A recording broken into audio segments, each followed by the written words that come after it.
Hello and welcome to episode 204 of Page One, the Writers Podcast. I'm Marco. And I'm Tarek. And thanks for joining us for another episode of the podcast where we like to speak to writers of all kinds about their writing process, find out how they got into the industry, and try and get as many hints and tips from them as possible.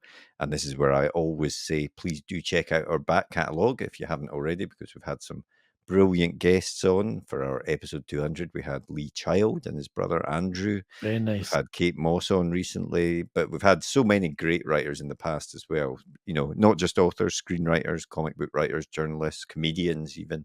So yeah, please do go and check those out. But this week we are speaking to someone more close to home, I guess. He grew up in Edinburgh man. Yes, exactly. Grew up in Leith, not far from myself and Marco. Harry Fisher. It's a wonderful chat we had with Harry. He has written 4 books in the D.I. Mel Cooper series, and has a really interesting. I know I feel like I say everyone's an interesting story, but his actually is. That's because it is interesting. The other ones are just boring. You know, he actually had a good story where he started off self-pubbed, was picked up by a traditional publisher. I can't remember the name of them now, but then in a twist of fate decided to go back to self-pubbed again, which is something I've never talked to anyone who's done before. He's gone reverse. Yeah, that's right. Well, he's done the full up and down journey, I guess. Full 360. Yeah. But what's interesting as well, and we'll talk about this a bit more at the end of the podcast. But you know, the whole thing about buying your rights back from a publisher and all that sort of stuff. So it is an interesting chat, and he tells us about, you know, how he never really had ambitions to write more than one book, but that obviously changed as in the writing, as they say. So we'll get into the interview after a quick advert for a writer's notebook. But before we do that, even I just wanted to mention, and people will be sick of me mentioning it, we've got our Patreon. We've got our Patreon, whatever you want to call it, where you can support the podcast by joining one of the tiers, which will then get you some benefits, and it helps support the podcast, helps us to grow as well. There's also a free tier if you just want to join our Discord to chat about us. You also get, if you sign up to one of the paid tiers, you get an in-depth newsletter from us with the best highlights of the past few episodes, and also what we've been writing and reading and all of that sort of stuff, if that's of interest as well. So also, Marco, free shit. You get a free book. You get free notebooks, free books at the top tier. So yeah, do check it out. Do have a look at that. But also, if you're wanting to sign up and you're with Apple, yes, Apple, for the 1st of November, do not sign up through the app because you will pay 30% more. You can still sign up on your phone, but go onto the internet to the page and sign up there, and you won't pay the extra 30%. It's an app store thing apparently. So just wanted to mention that. So if you were thinking of signing up and you look at the price and go, bloody hell, that's a lot. It's not our fault, it's Apple's. And if you go to the website, then you'll get the normal price that everyone else gets as well. But we will get straight into the interview. On with the podcasts. The blank page. To some, it's terrifying, an obstacle to overcome. But we prefer to think of it as an opportunity, a blank canvas to be filled with all of the adventures and characters in our head. So how to overcome that fear? Well, we all know the best advice for a writer is write. Seriously, get words on the page and more will follow. But what about later, when you start trying to pull those threads of what you've written together? What about the character you wrote about way back at the start? Who was she again? What was she carrying? And where did she leave the MacGuffin that she now really needs in the 3rd act? Think about all those top thrillers you like to read, or that amazing drama you just watched. What did they all have in common? Structure and planning. As aspiring writers ourselves, we've tried many different methods to try and organise all the thoughts about the stories we want to tell. We've been there searching for a piece of scrap paper to note something down, or making a quick note on our phone in between meetings. Or sometimes we'll make a note in whatever notebook we're carrying, or a document on our laptop so we don't forget that great idea.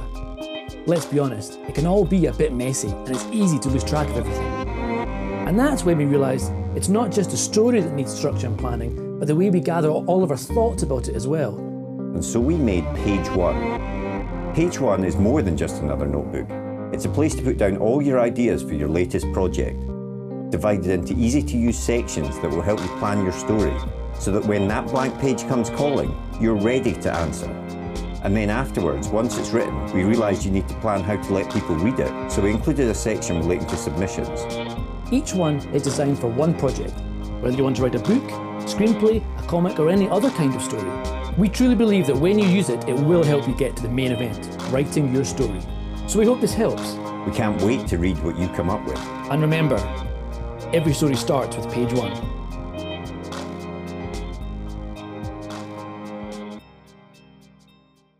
Did you always want to be a writer? Because I know you had a long career in IT, I think, beforehand.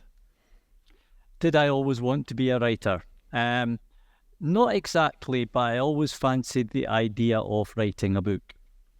The issue was coming up with a story that hadn't already been done, or had been overtaken with technology, or even just held water. It wasn't something I pursued every single minute of every single day, but it was an idea that always nagged on at me. And then eventually in 2014, I did come across a story that I thought would hold water, and it did.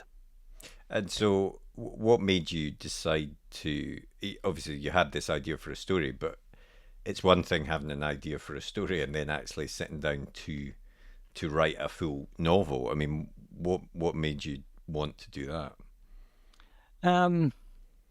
I guess I always fancied the idea of writing a book, but I had never written any form of fiction at all. I'd done a lot of writing, business writing, and I was a training consultant with my own business. So I had to produce all my own training materials and write, quotes and proposals and all that sort of stuff. So I was quite happy with, my ability to write. There's you'll know this, there's as much advice out there as there are stars in the sky. Yeah. And when I started to look into it, a lot of the people said, oh no, you must start with short stories, or you must start with articles, you must do this, you must do that, you must do the next thing.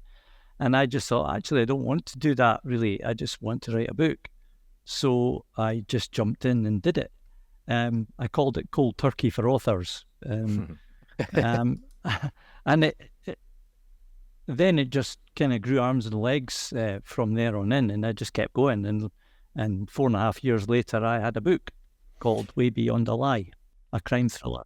Yeah, I was certainly interested about that. The fact that you hadn't written anything before this book, and then as you say, you jumped straight into doing this book. And because often people do short stories or do attempt to write books, 2-3 books that don't go anywhere, that they get bored with, or the idea doesn't pan out or whatever. But it's quite interesting. The first book you tried is the book that you then came out with, so that's quite a good success right there, I think. And I wondered, what was your thoughts as you were writing it? Was it easier or is it harder than you thought it would be writing that first book? A mixture. Every now and again, and this has happened to me in all my books. I've got 4 now. I reach a stage that I called sick, fed up to the back teeth of this bleep book. Yeah. Somewhere between 30,000 and 50,000 words. That seems to be where it hits everyone else. I hadn't heard about that, but my third book was endorsed by James Oswald, the Scottish crime author and farmer in Fife. Lovely guy. And so I've kept in touch with him, and he posted about it one day, and I hadn't actually heard about it officially, but it did make an awful lot of sense. Yeah. But not just there. You reach the end of draft 1, or I do, get to the end of draft 1, you think, I just want rid of this. Pass it on to somebody else to read and tell me what they think. So most of the time I really, really enjoyed it. And I think my background in IT helped, and a background in business for myself, just knowing you have to keep going. Once you pass a certain point, there's no point in stopping.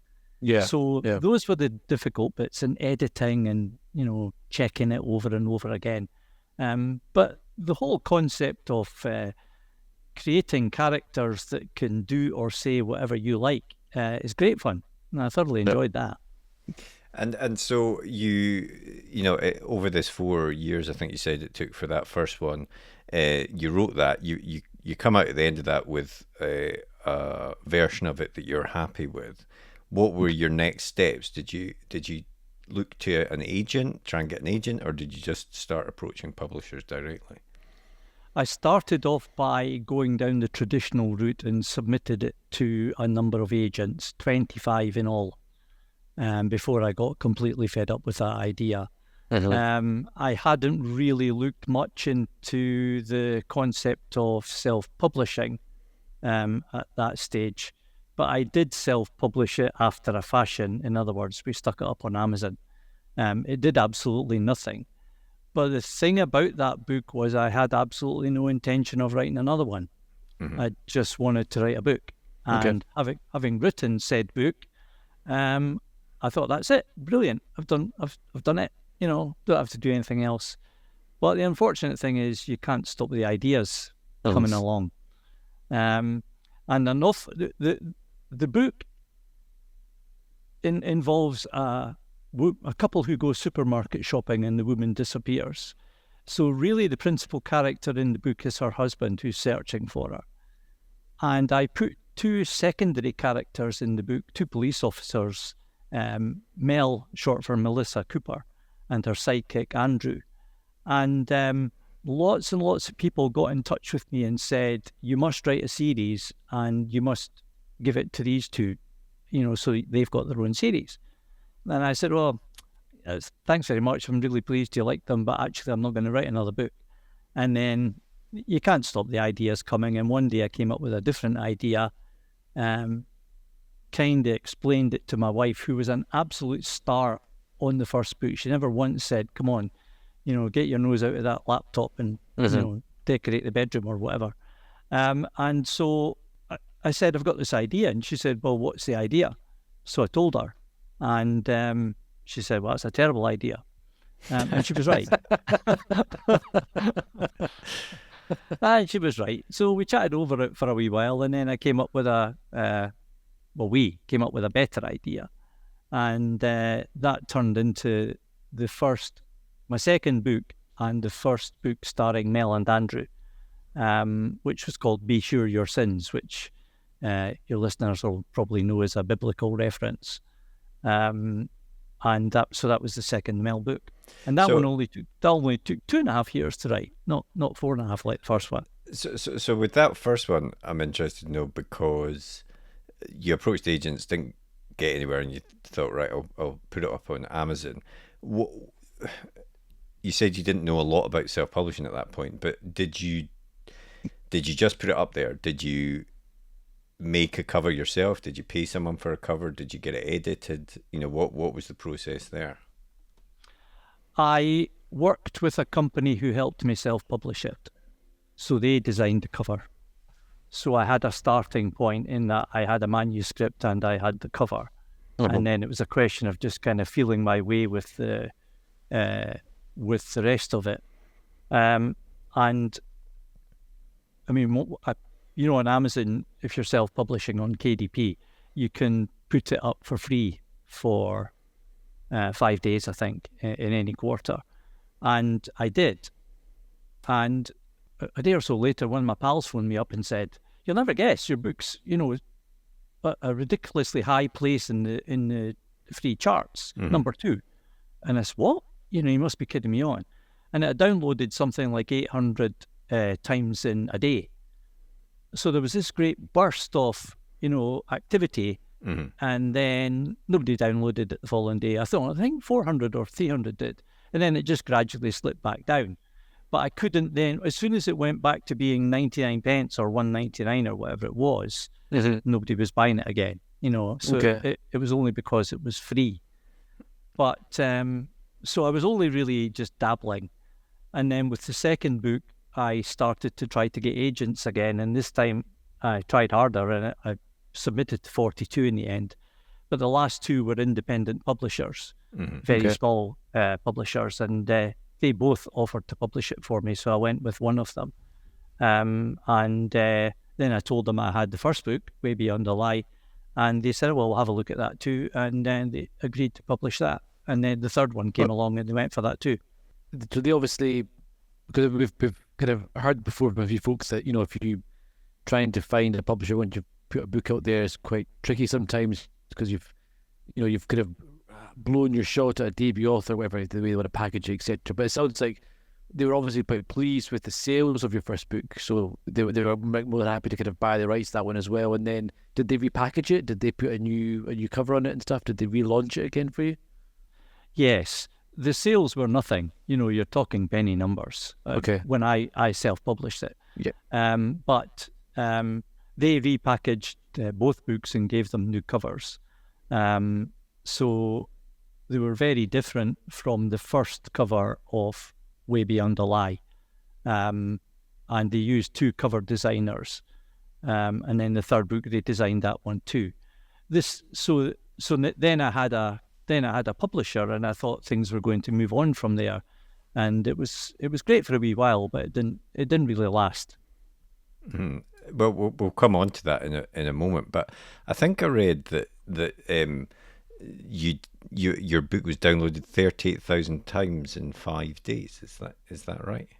Aye, it is. So was it? Which book was that? Was that the first book, or was that? That was the first book, Way Beyond a Lie. They put it on an Amazon Kindle. No, it was a BookBub deal. Okay. BookBub, the platform. It's linked to Amazon. They stuck it on that for free for 5 days, and it downloaded, as you said, 38,000 times in the 5 days, and it reached number one in the free Kindle chart for a full day, and was number one in crime thrillers, again on the free Kindle chart for about 3 days. And, I was incredibly chuffed about that. But also, if you think about it, the big guys, they put their books up for free as well, as lost leaders when they've got a new book coming along. I was up against a fairly stiff competition. So that gave the book a hell of a boost, and I got a lot of really good reviews as a result of that. Yeah, I mean, presumably all of that is why the publisher decided that there was something there, and it was worth taking on again at that stage. Because was that after the publisher had come along, or was that before the publisher had come along? No, that was the publisher. Oh, that was the publisher, right? Okay. They paid for the BookBub deal, and it cost a fair amount of money. £800, £1,000 sometimes. But the unfortunate thing is it was up for free. So so it wasn't making any money. We got 38,000 times nothing, which was a shame. But it gave it a boost, and Way Beyond a Lie has got something like 1,100 and odd reviews, and a good chunk of those came through that BookBub deal. So it gave it a good, kick along, which was great. Yeah, and you mentioned there that everything kind of went great with those. When you had those first 3 books out with the publisher, what happened? Because your newest book, 48 Hours Then She Dies, it's just been released a few days ago, 5th October. But am I right in saying this book is not with that publisher that you signed with for your first 3? Yeah. Yes, you're right. I self-published that one. Okay, so what happened? What happened once you signed and your third book was out? Then what was the part of the story there? Things went very well at first, and then they weren't going so well. And the publishers it's a family business, and they are lovely people. I have not got a bad word to say about these guys, and the split when it came along was perfectly amicable. Okay. But they were really toiling because they had a lot of authors, and they were trying to balance or juggle a lot of balls, and they were really struggling. So at one point, I had been considering getting in touch with them and saying, look, sales have gone down and down and down. It doesn't look like they're going to come back up again. I've got a 4th book coming along. So this was me thinking, I've got a 4th book coming along. Do I really want the same thing to happen, whereby it goes to the publisher, there's this sort of burst at the beginning, and then it all drops away again?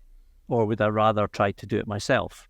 So I had been considering approaching them when they came out to all their authors and said, look, we're not going to fold, we're not going to go bust, but there's no question that we are struggling, and we have a limited budget, and 25 authors, and every book that's coming out, we're kind of running out of, we're not making a lot of money.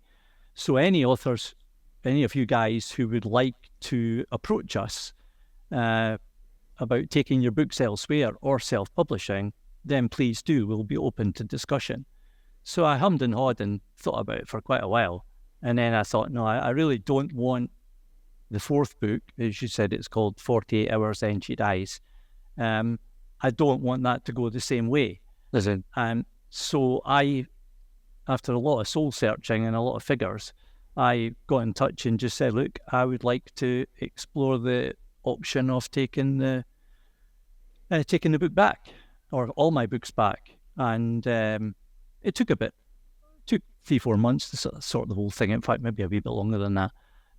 But they said, yeah, fair enough, we've made the offer, you're taking us up on it, so let's now work towards getting your books back to you.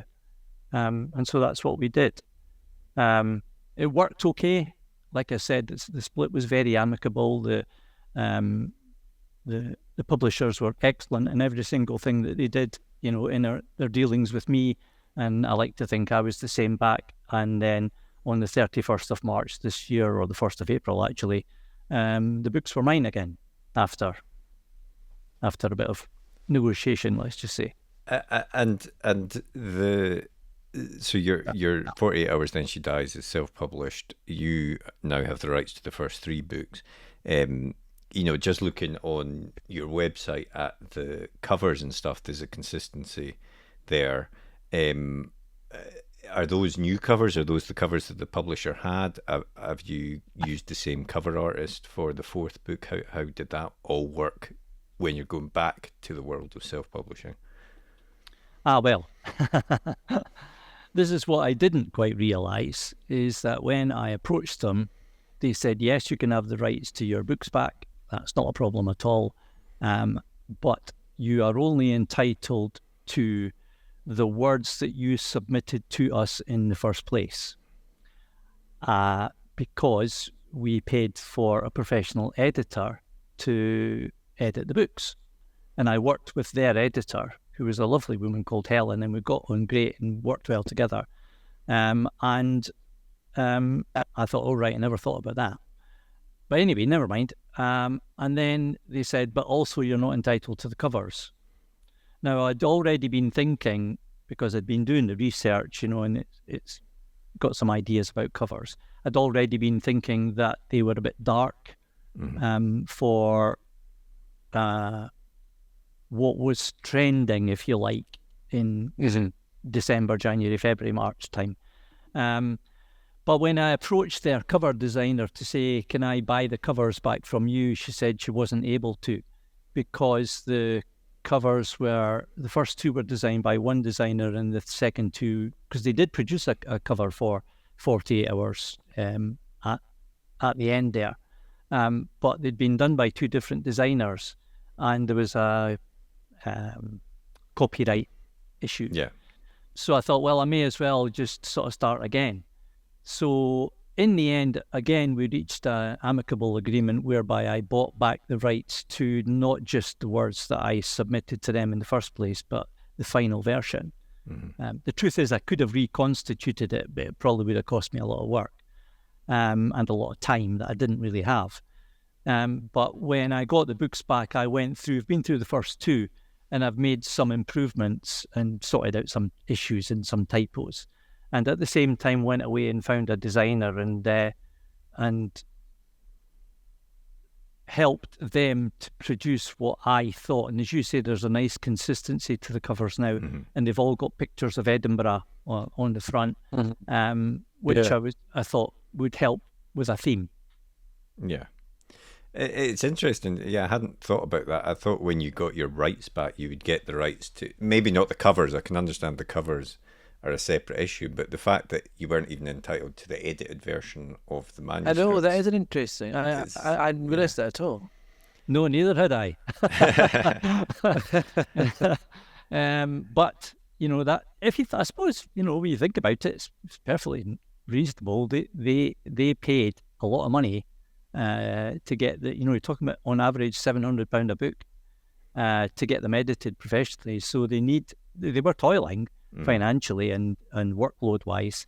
So we struck a deal. I didn't pay the full whack, but we struck a deal because the bottom line is if I just walked away and then reconstituted the books from the files that I had, they would have got nothing.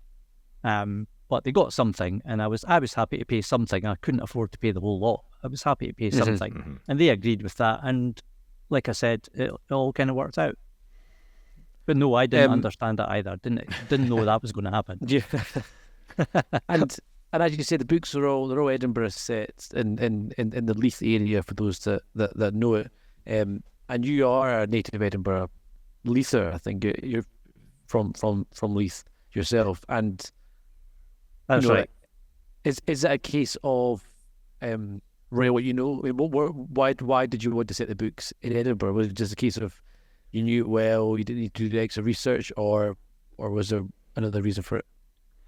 I live in Aberdeen now, so I suppose I could have set my books in Aberdeen, but atmosphere-wise and what's the word?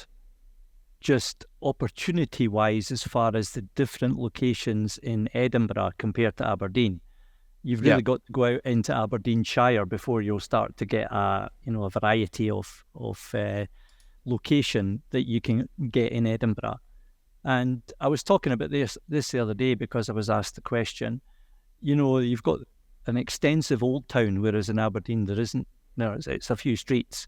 And you've got the new town, which has got its old atmosphere as well, and Arthur's Seat, and then the docks, and you've got the water of Leith, and all sorts of things. So, and the fact that I'm originally from Leith, I was educated in Leith, I've still got family down there. And I spent the first 8 years of my life there before we moved a wee bit, into Edinburgh proper, if you like. So it was kind of a no-brainer, really. And when I was thinking about the first book, I just thought, well, and remember, it was only going to be the one. I thought that's just going to be a no-brainer. I'll just do that. It did help. I read, your question about, right, what is that a cliche? Because the setting is Leith and Edinburgh, this sort of surrounding areas, I know it really well. So that cuts down on the amount of research that you've got to do. You still have to do research, but it cuts it down an awful lot. But the other thing is, as far as I know, there is no one else writing a crime thriller series set in Leith. There's obviously lots of guys writing in Edinburgh, but no one's actually writing in Leith. So that was slightly different. But because I'm from there, it just was just the first thing I thought of, and never came away from it after that. And the latest book is, as we've mentioned, 48 Hours, Then She Dies. Just out. Do you want to tell us a bit about the plot for that one? Yeah. So it's set in the Port of Leith, and it's a dual timeline thriller. It links the murder of an elderly man in 1966 with the present day kidnapping of a young woman who, as the title says, only has 48 hours left on this earth before she dies. If you think the film Saw, but without the ultra-violence. So she's kidnapped. Mel doesn't know where she is. The kidnappers laid down his demands. And what it transpires is that the guy who was murdered in 1966 was his grandfather. Right.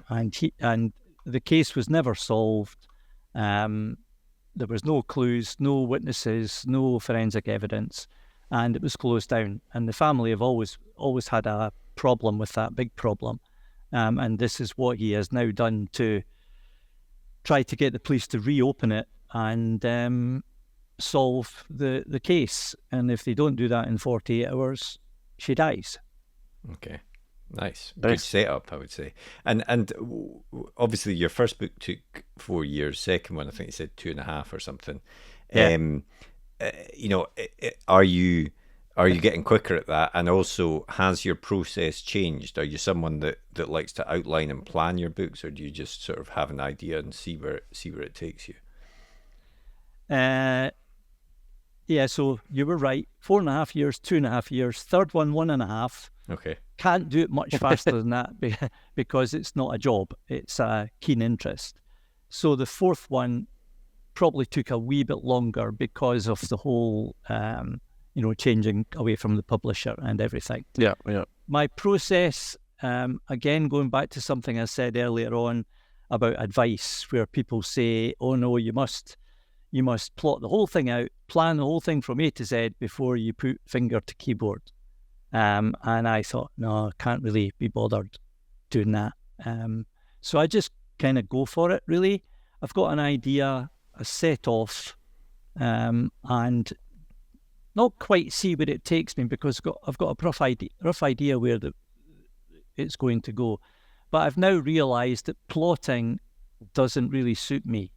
They talk about plotters or pantsers, people who fly by the seat of their pants. And I'm more like that. But there's no question there comes a time whereby you do have to work out parts of the plot, if not all of it, or if you're not going to do all of it. And an example in this book is, and I don't want to give away any secrets about the book to anybody listening, but this woman is in captivity for 48 hours. So I had to sort of create a timeline, hour 1, hour 2, hour 3, not every single hour, but major stuff happened at, hour 20, and another major thing happens at 34, and then, it's the lead up to the 48. So that had to be planned out. And because of my IT background, and I'm a bit of an Excel geek, then it sounds good for a spreadsheet. That I would say it was perfect. That was absolutely perfect. And like I say, I can't give away the, why it's so important.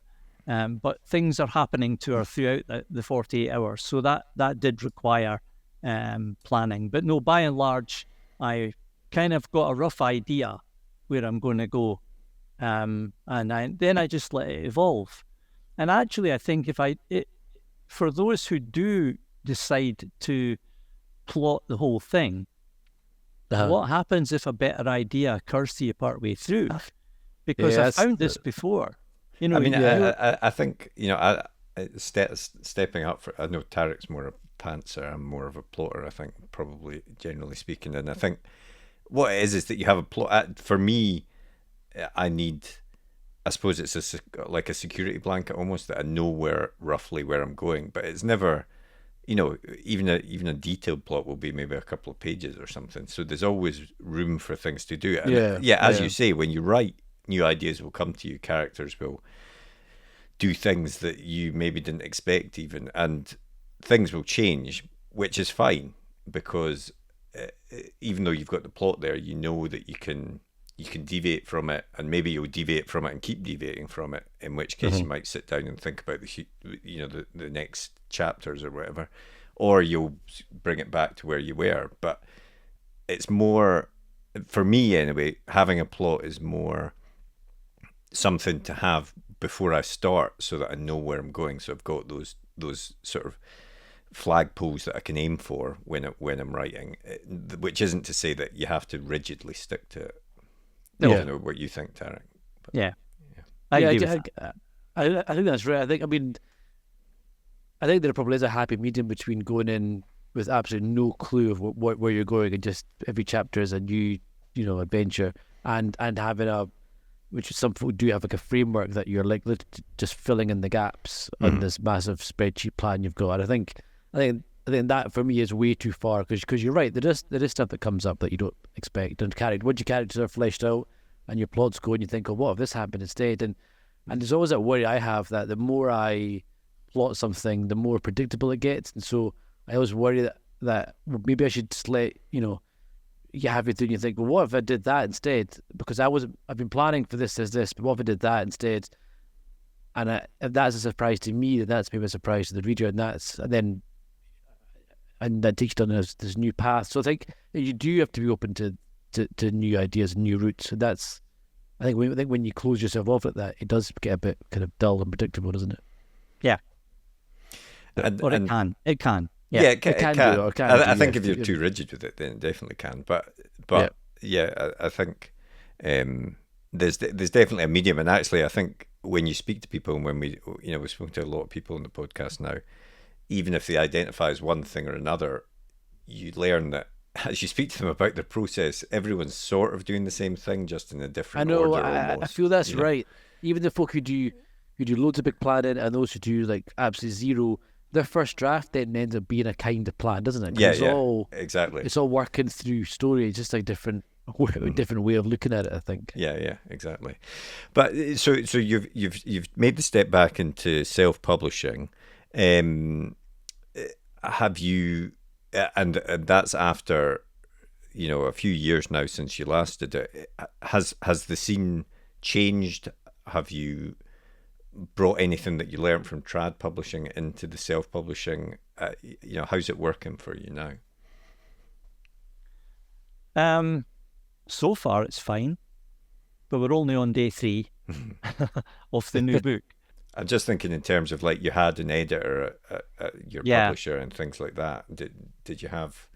I wasn't too concerned about the lack of an editor, because I've got 3 people that I work very closely with: my wife, my pal Chris, and my cousin Joyce, and they've worked with me on all the books, and they help a tremendous amount. So, for example, my wife usually reads the first draft. We look for big holes in the plot. It goes to Chris next, my pal. He's a techie guy, so he will find things that are wrong and wouldn't actually work. And my cousin Joyce is an ex-creative writing teacher and English teacher, so she looks at the quality of the work. And one of the last things we do, each book gets about 9 or 10 edits, full edits. And one of the last things that we do is I send one of the very late drafts to my wife, to her Kindle, and we sit down for about an hour a day, and she reads it out loud, and I follow along on the laptop. And what that does is it really throws up bits that are clunky. So when she's reading along, if it's all going all nice, then we know it's good. But if she starts to stutter and stumble over her words, then we know we've reached a clunky section, and I've got to look at that and see if I can smooth it out a bit.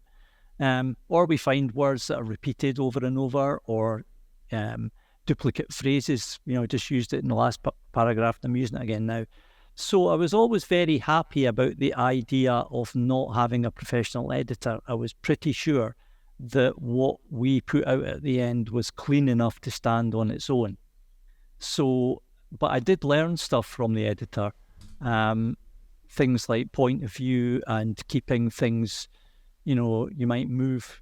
One of the things that she did, she said, see, you've got this bit here. That would be better if you were back a page with that, and bring what's back a page forward so that it all runs far more smoothly.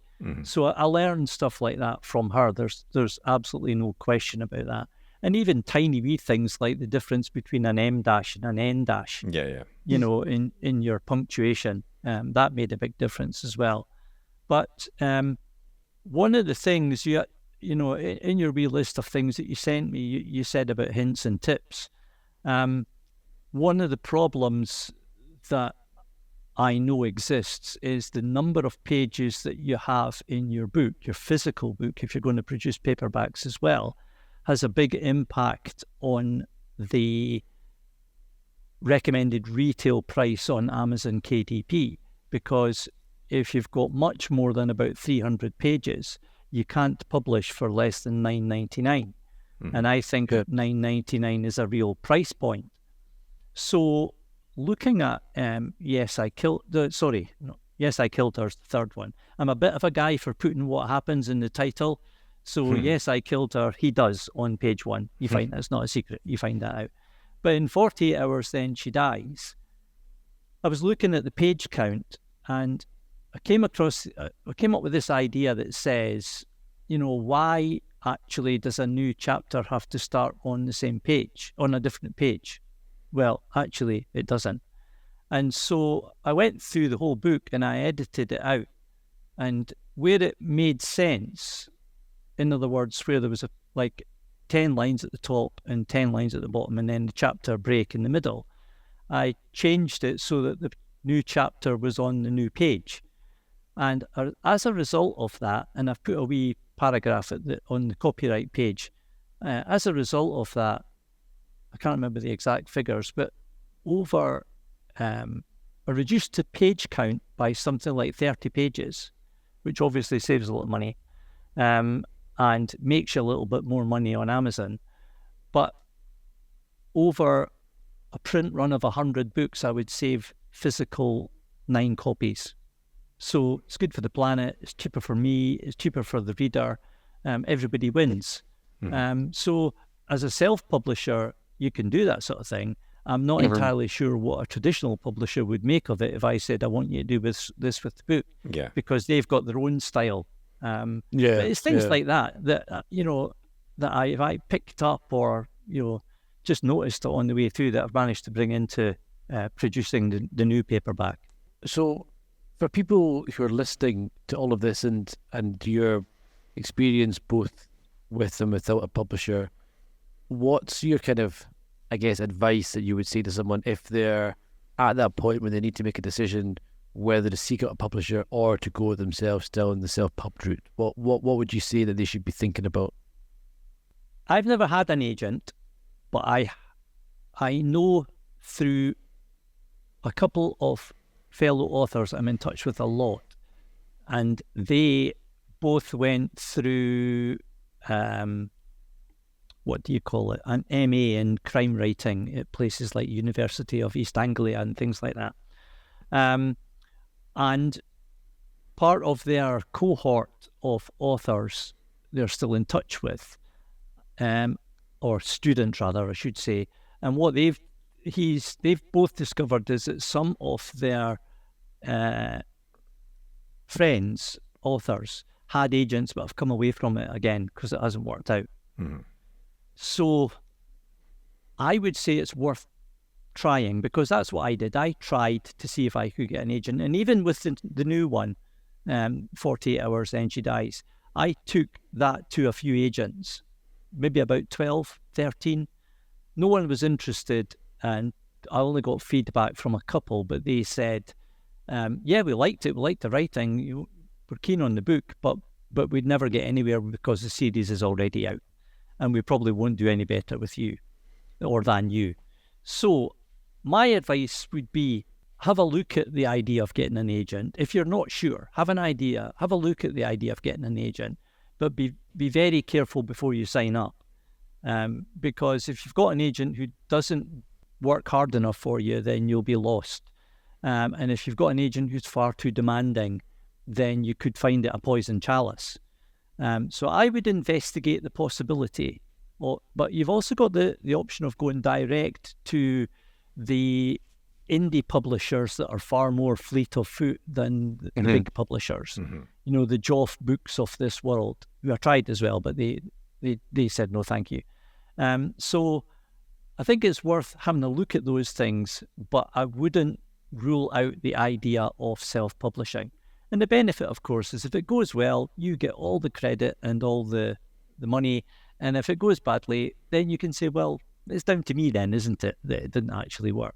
So I would look at all the options, but I certainly wouldn't rule out the possibility of self-publishing. And there's a lot of authors making a lot of money in self-publishing. 2 examples are L.J. Ross and J.D. Kirk. I don't know if it's got to do with initials or not, but these guys are both making a lot of money, but they're good at it, and they're sharp and they're smart, and they produce stuff online that help you too. So I wouldn't go one way or the other. I would advise you to have any budding author to have a look at them all, but to be very careful which one you go for in the end. Yeah, L.J. Ross is an interesting one, because she's kind of set up her whole kind of publishing imprint company, imprint herself. So she publishes her own books through that, and it's a It's a very interesting setup, but I would love to chat with her and to find out why she's gone down that route and what the benefits are of doing that and how that works, because I feel that's quite a fascinating hybrid almost, isn't it, of yourself pubbing it, but you've got the backing of a publisher, even if it's your own publisher. So it's a very interesting model. Yeah. J.D. Kirk's has sold a lot of his books to North Bank Pub Talent, I think. I can't remember the exact. There's a few with a similar name. But again, he's selling a whole catalogue that they can just pick up, and they know that they've got loads and loads and loads of sales. Yeah. And I can't compete with that because I'm starting from a different place. Yeah. And so when it all started, you just wanted to write a book. You had an idea for one book. You're on book 4 now. Have you got plans for more? I've certainly got plans for one more. Not sure what will happen after that. But this book, like I said, is about a grandfather who was murdered in 1966. I am thinking of going back to 1900 and writing a historical thriller this time, starring the same guy.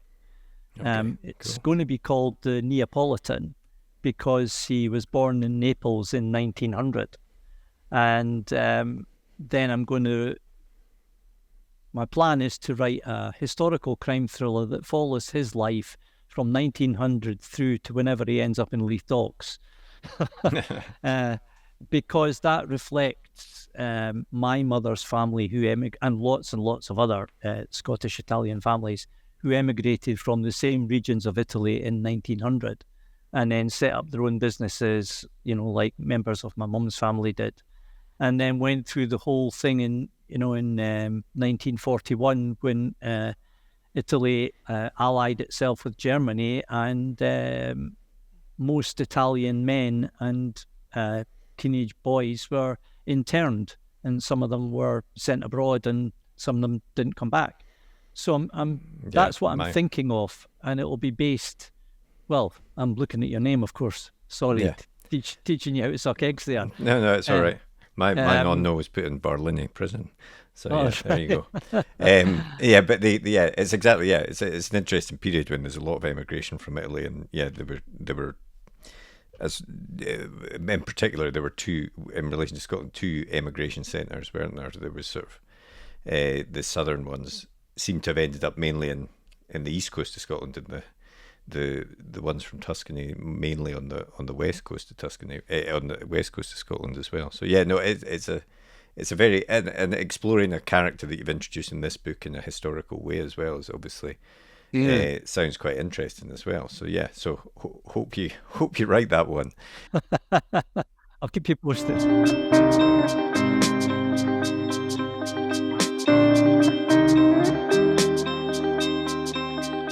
What was the last book that you read? Can I include the one I'm actually reading just now? Yeah, that's fine. Yeah, of course. It's called Vine Street. That's probably because I can't remember the previous one. I've got a hellish memory. It's called Vine Street by a guy called Dominic Nolan. Yeah, we've had that on the podcast. That's a great book. Right. Yeah. So it's set in 1930. Well, again, it's a multiple timeline book, isn't it? And I'm reading that because, again, read what you're writing about. If I'm going to write a historical thriller, I need to read more. And this popped up for 99 pence one day on Amazon. So I'm reading that, and I'm about 60-70% through. I can see the different style, and I can see, how the language makes the book, or can make the book much longer. So already I've got my eye on a couple of problems about how to keep it flowing fast, but still use language that reflects the time that the book was set. Mm-hmm. Mm-hmm. Nice. What about the last film that you watched? We're not much on films, to be quite honest. We tend to watch dramas on TV more than films. Going back to the... I could probably alienate 50% of your readers by saying we watched that thing on the telly about the train, Night Sleeper. Oh, yeah. Where there's a train hack. The sleeper from Edinburgh to London, or it's heading for King's Cross. I've not heard of that. Right. Is it worth a watch? That's why I said I'll alienate 50% of your readers. 50% of people say, this is fabulous, you must watch it. The other 50% say, what a lot of crap, just turn it off. We liked it because it falls under the category of what we call hokum, which is just stuff you can just sit and watch, and you can't take it too Nothing wrong with seriously. that. It's heard loads. Most of the stuff I watch is probably just easy. Don't have to think too hard. It's quite nice. Yeah, for sure. But if I'm a bit more serious, if I was being a bit more serious, we watched the series called Ripley, which is I haven't watched the that TV yet. takeoff of the talented Mr. Ripley. The setting Scott, is outstanding, and it's all filmed, I don't know if it's filmed in black and white, but it's shown in black and white. But the settings are amazing, and the quality of acting is unbelievable. Yeah. There's just one major plot hole right in the middle that I cannot believe they allowed through. I can't tell you what it is because, again, that would spoil it for people. But in my opinion, there's a terrible hole right in the middle. And my wife would never have let me away with it, that's for sure. I need to watch that. The very last thing we do is a super quick fire either or, and there's no right answer here apart from perhaps the last one. But we'll start off with Rebus or Laidlaw. Laidlaw. Yes. Okay. TV or cinema? TV. Night Owl or Early Bird? Younger, I would have said Night Owl. We've got a dog, so Early Bird. Okay. Music or no music when you're writing? I don't usually have music on. No. Okay. And the last one, paper book or ebook? Ebooks are handy, aren't they? But I do like the feel of a paper very book. handy. I thought for a moment there, Harry, I thought we were. Tarek's on a going mission for the to get ebook people answer. to say ebook in that question. He doesn't get very Ebook's many underdogs. takers. No, not very many people. we were on holiday in France a long time ago, and we had paper books, and we ran out. But we got Amazon to send them to her flat in the Alps. So That's ebooks one are a lot of the handy. problems. Yeah.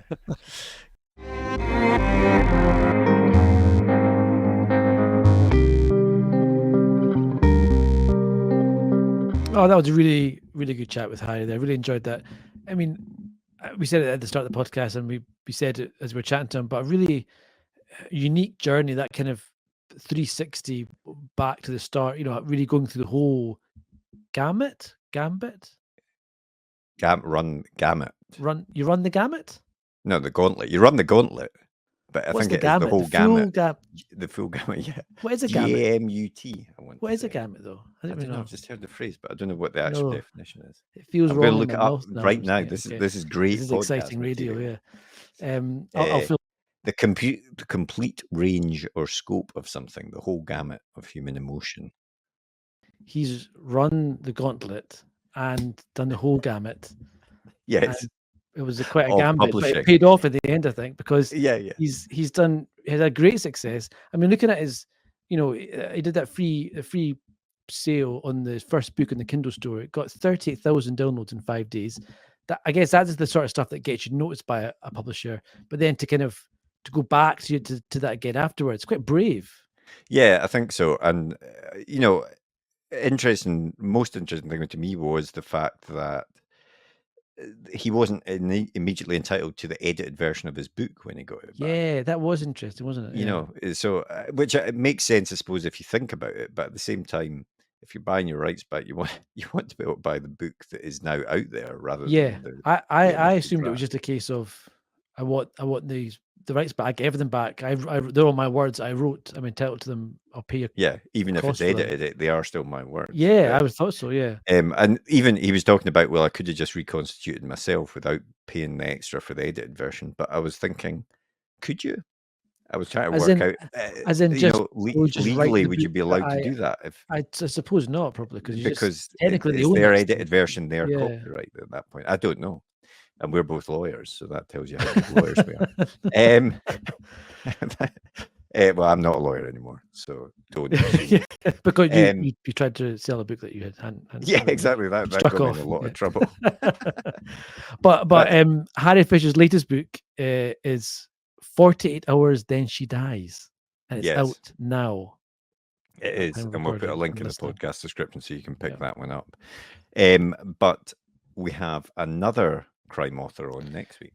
We do. Graham Bartlett, who is a really fascinating chap. He's written a bunch of crime novels, the Joe Hull series of books, beginning with Bad for Good.